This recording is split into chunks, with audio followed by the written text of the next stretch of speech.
Welcome, and today we will be discussing why guerrillas lose wars. Guerrillas, or insurgents, are fighters who go up against a foe that often outclasses them in numbers, resources, technology, training, or all of the above, and then some. They are usually an oppressed people seeking to gain their freedom by any means necessary through the use of warfare. While there are options for them to use to form a form of conventional warfare, they often stick to the hit-and-run tactics or the ambush way, especially in the last 130 years. While there have been a few successful insurgents, I am going to talk about the ones that failed, using the examples of the early Irish freedom fighters in both the Easter Rising in 1916 and the Irish War for Independence that followed. In the case of the Irish resistance, there were four big factors that led to their defeat and failure, and these factors were, and are not unique to the Irish only. Number 1, separate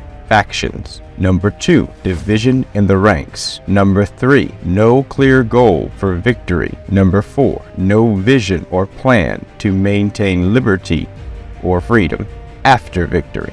To break down the first, guerrillas come from similar backgrounds, but often different trades in life. In the case of Ireland, you had men of every class. I will use this to draw distinction, as I personally do not separate people based on class, but rather individually on character. Fighting for independence, scholars, farmers, businessmen, washerwomen, etc., and they all tried to overthrow their oppressor by force. On the other hand, the enemy they were up against had an established way of life. The oppressor has gotten most of the population comfortable with them. This includes the population of the oppressed people, who see the infringement of their freedom as just the way it is. Now, when these people who have gotten used to their comfortable lifestyle see their way of life being attacked by some rebel that will end their commodities, they want that threat eliminated. The oppressor has thousands of professional soldiers who have spent years training to do this very thing, and the soldier often finds nothing wrong with it. On the other side, if the insurgents fighting against their civilized enemy have differing factions, let us say there are three. That is, three separate leaders, metaphorically and literally, three separate strategies, at least three different tactics that are going to be used. However, in the case of tactics, you will use a lot more than one, so the number of differing tactics will often be greater than three. Three different visions, aside from all the other intangibles that make waging war against a superior foe difficult. These divisions will cause the leaders to clash with each other. These divisions are also something that their enemy will take full advantage of. Now, let's build a chart and show what I mean with an example. The Green Rebel faction, the White Rebel faction, and the Orange Rebel faction. I divided it this way to pay homage to the Irish flag, which has these three separate colors. We will use pink to represent the enemy. Let us say the Green faction desires some political voice. That is their goal in resisting the pink power. Now, as the pink power, let's say I grant them some more political voice.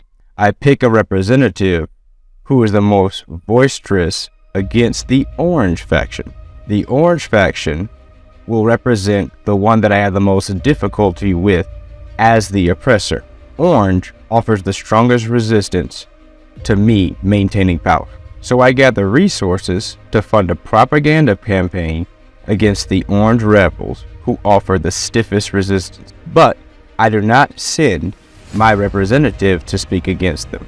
I have the Green faction do it. Now, to the public members who were not involved in the war, it appears that I am trying to make peace with the rebel. I have one of their leaders on my side, so to speak. This would be the faction that desires that political voice to be heard, and I'm offering support to peace between us.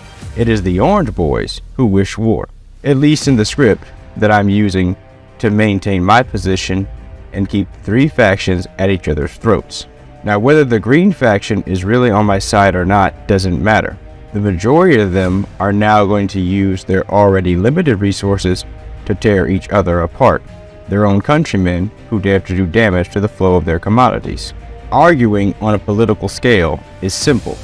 Full-blown resistance against an enemy in a war of attrition is far more difficult. Now, the closest example I came across in my research to represent this in real life would be the Easter Rising in 1916 and the Irish War for Independence that followed. Both put the Irish liberty seekers against the oppressive tyrant in England. There were in the Easter Rising two factions. One faction was against using weapons to gain freedom and sought to gain their independence in a more diplomatic way. Amon de la Vera and the later famous Michael Collins were not opposed to the spilling of the blood of their enemies to win their liberty. Now, the Easter Rising in 1916 was a bold effort by the Irish, but in the face of superior weapons, firepower, and numbers, it failed. But it did not have to.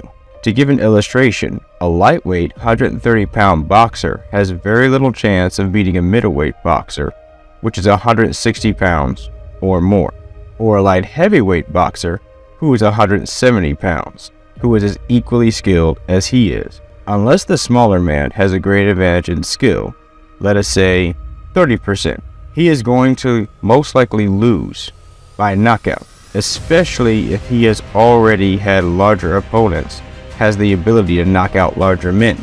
People love cheering for these kind of underdogs in movies, and there are some real-life exceptions to these situations, but they are not the rule.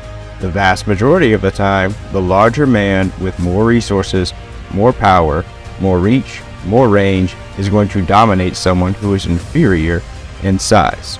Only when he has a great advantage in skill will the smaller man stand a chance against getting victory. And even then, his chances are still closer to slim than great. The resistors in Ireland could have picked a weaker target to attack instead of the troops they picked a fight with. Now, after the failed rebellion, the faction of Ireland that sought to settle its differences wasted no time in criticizing the leaders and the followers of the Easter Rising for their actions. Now, this represents more division. You have Irishmen speaking out against the Irishmen trying to gain independence. Now, it would appear to an outsider looking in, if both of them want the same thing, why don't they work together? And the reason that I listed above is why. The seeds of division have already been sowed by those in control, usually years before they manifest. For example, a redwood tree once started out as a very tiny seed, but it eventually grew to being more than 300 feet tall. Emotions in life and situations are no different than those in nature. The seeds of division were often sown long before they manifested. Now, as mentioned before, many people in Ireland did not see the need to break the yoke that England held or holds over Ireland.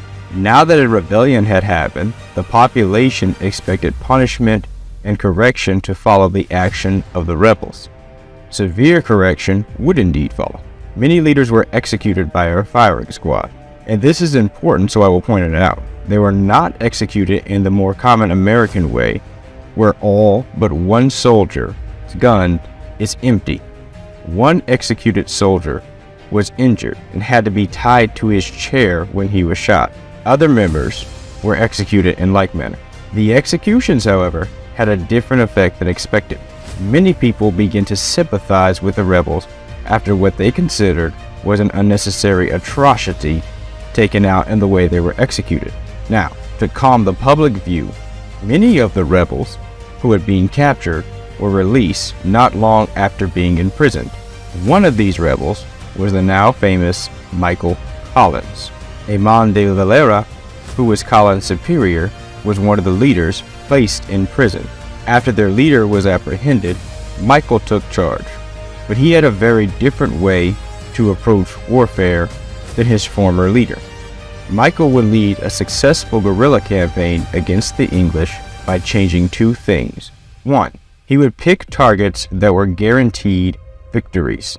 He would not pick on hard targets that could cost his men heavily in the field and lead to unnecessary casualties.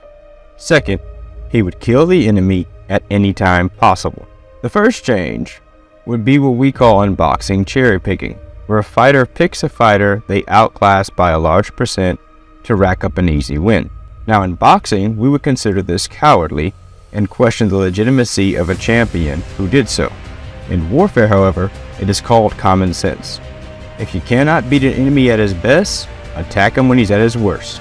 The second change is similar to the first, striking the enemy when he would least expect it, when he is sleeping, bathing, or eating. 3 things that every man, no matter how tough or resilient he is, has to do. It's at these moments he's weakest and most exposed to an attack. While this style of warfare was a bit slower than a campaign against England, it was a better option for Ireland's limited resources, lack of manpower, and unprofessional soldiers, as well as their unprofessional training.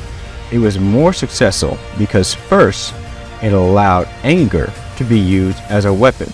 A lot of people look at the aggression and disgruntlement as a negative thing, but this gave Collins for fuel he could pour onto the fire that was already burning against the English. Many people were still outraged at the way the leaders of the 1916 uprising were executed. This increased his amount of recruits. Now, if he had planned for a longer campaign against the English, most of the anger could have fizzled out by then. But quick reaction allowed Collins 2 things. 1, training for his soldiers. 2, giving them the experience of combat. And 3, making a statement that Ireland was able to strike back. The 4th was a benefit for him. He would not have to use as many resources to do small hit-and-run attacks, assassinations, as he would if he tried doing something similar to the 1916 uprising. The second reason would be the advantage of terrain and disguise. If you were dressed as a soldier, you stick out from anybody else who is not. It makes you identifiable to your comrades, but it also makes you identifiable to the enemy. Collins not only had his soldiers shoot the enemy in broad daylight, he had them dress in plain clothes, so after they attacked the enemy, they could fade into the crowd without being noticed. Now you might wonder, if this campaign was so successful, why didn't it continue? Well, the simple reason was Eamon de Valera, when he was later broken out of prison, opposed Michael's tactics. And this is where it all began to go downhill, and where the 4 problems with waging guerrilla warfare that we listed above popped up. Separate factions. You had one faction that desired peace through any means necessary, and you had another faction that desired liberty not through any means necessary. This, of course, led to division in the ranks, in the hierarchy, and the individual soldier. Third, which not even yet come up, was no clear goal for victory.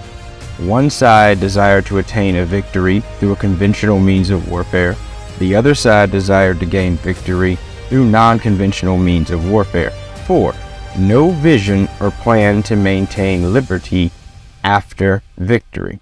If the people could not see eye to eye on the previous 3 things, it was more unlikely that they would be able to see eye to eye on the 4th. We'll break down more of these in future videos, so be sure to subscribe, click the like button, and turn on notifications so you can receive them as they are released. In the following video, we'll go deeper into the division in the ranks and what followed when Michael Collins would soon fight a civil war against his own Irish brethren. We will also feature Tom Barry's guerrilla campaign, which was nearly as successful as Michael Collins and made him equally as famous, but more so in later years. Thank you for watching and have a good day.